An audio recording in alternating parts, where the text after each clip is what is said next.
Spending time with yourself can be daunting if you are so used to being surrounded by people, family, friends, and places.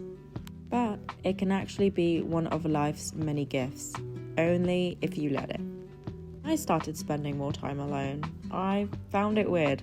You don't even notice how long it's been since you spent time alone, whether that's on a solo date or even on a short leisurely walk.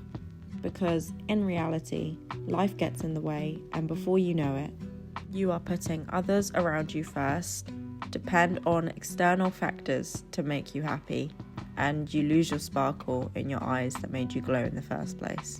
In solitude, do we really come to understand who we are? It's who we are when nobody is watching. It is absolutely essential to take time for yourself, to enjoy life on your own. I hope this vlog gives you some inspiration to start spending time with yourself today.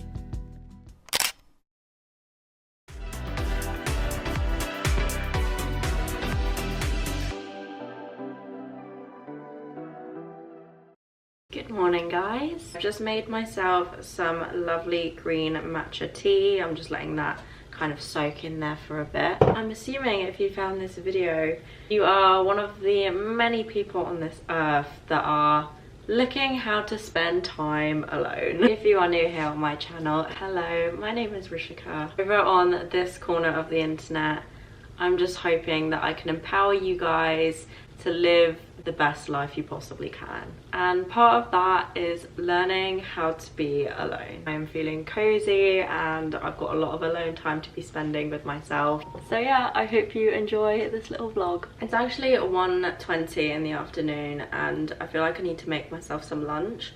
So we're gonna work with what we've got. I'm hoping to make a mushroom risotto with these leftover mushrooms. They are 2 days out of date, but I'm gonna use them anyway.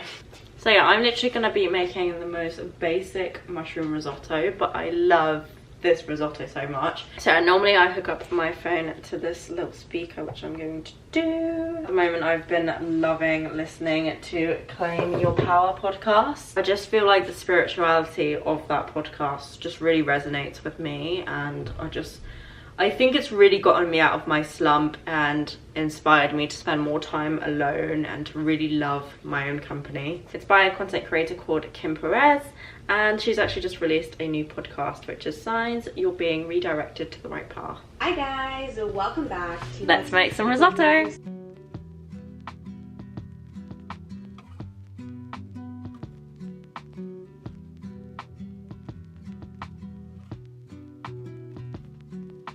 experience for me. So we had a cacao ceremony and they came all party rooms. It was like around 7 p.m. Everyone was like going to dinner. You have a girl that's like, oh, I went to Bali and I've had like spiritual experiences and I'm a different person, but I am, okay? Guys, that is gonna be our affirmation, our mantra, trying to control everything, and I was just unable to go with the flow of my life.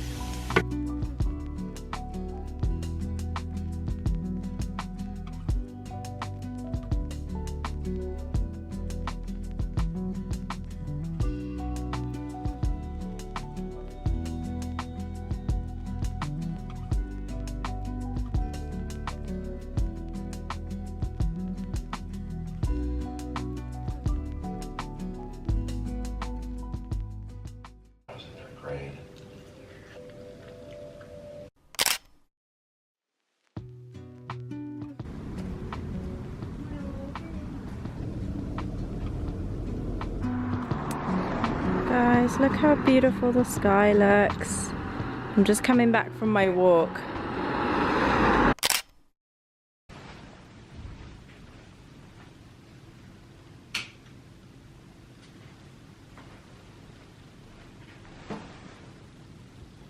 On my little walk, I decided to get a few kind of treaty bits, if you will.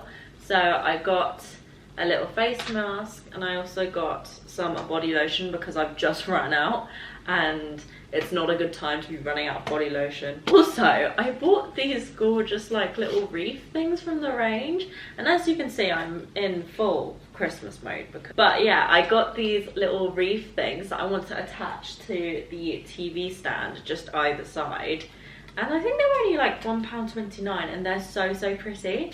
So I really want to put those up. I think I'm gonna light the candles, and I think I'm just gonna get really cozy, and I think I really want to continue reading the book that I'm reading. It looks quite cute with the little berries and glittery leaves. I know the Christmas tree is literally right here, but I just thought this would give it a bit more dynamic in itself.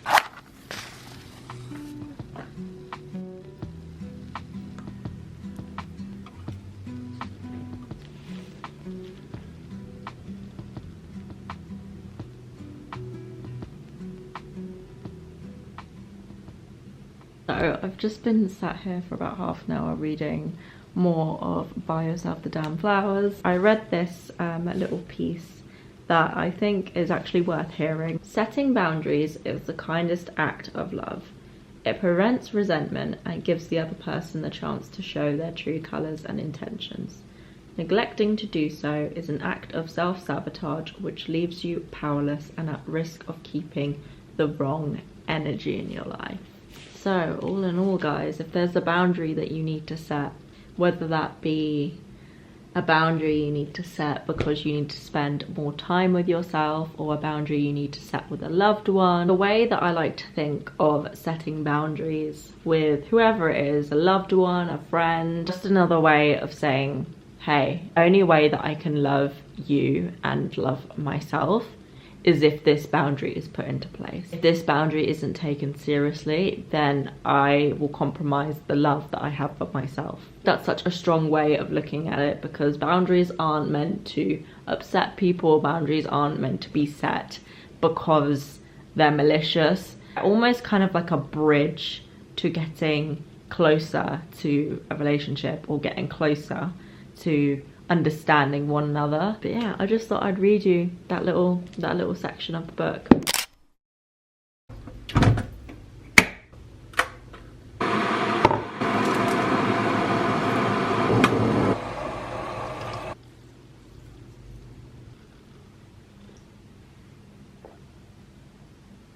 Such a sunny, crisp day outside, and I'm so excited to go. I don't want to drink it, but one thing I feel like I am really grateful for, the number of crisp, sunny days we've had, because I feel like last year it was very wet. You know, that wet mugginess that no one likes. But anyway, I usually like to take a moment somewhere at the beginning of my day to just kind of realize where you are. Right now I feel like I'm actually in the middle of everything that I've been manifesting for like years and years. I feel like 15-16-year-old me have been waiting for the moment that I had my own flat, whether that was with someone that I loved or whether I moved out on my own. I was just kind of looking around the room, kind of realizing that I am literally in the middle of things that I've been waiting for, and things that I just didn't know could happen for me so soon. I think I said this when I first moved into this flat. I think I was sitting in front of a balcony and I was just in shock that I was able to manifest something so soon that I always felt was so far, ironically. But yeah, that's my deep thought of the day.